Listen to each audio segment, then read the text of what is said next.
تو ایک آزمودہ نسخہ اس کا موجود ہے،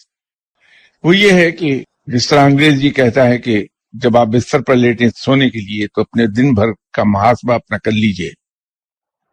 کہ آج سارا دن میں نے کتنا پروڈکٹیو کام کیا اور کتنا وقت اپنا ضائع کیا، تاکہ آپ کی اصلاح ہوتی رہے۔ میں نہیں انہی لائنز پہ اگر انسان روزانہ بستر پر لیٹ کر یہ سوچنا شروع کر دے زندگی میں کتنی بار مایوس ہو گیا تھا کہ میرا یہ کام نہیں ہونا ہے،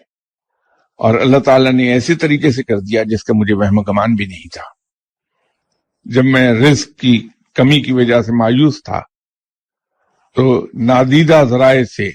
غیر متوقع ذرائع سے رزق مہیا کیا تھا، تو یہ میرا رب ہی تو تھا جس نے مجھے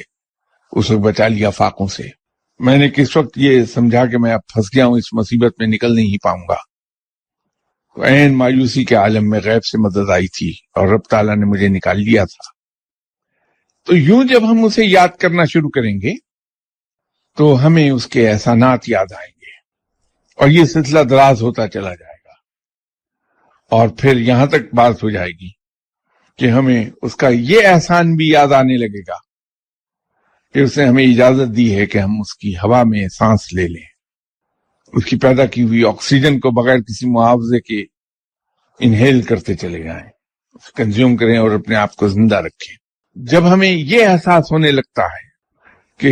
رب تعالیٰ کیسی چھوٹی چھوٹی باتوں کی بھی ہماری کیئر کر رہا ہے، تو اس سے پیار ہونے لگے گا۔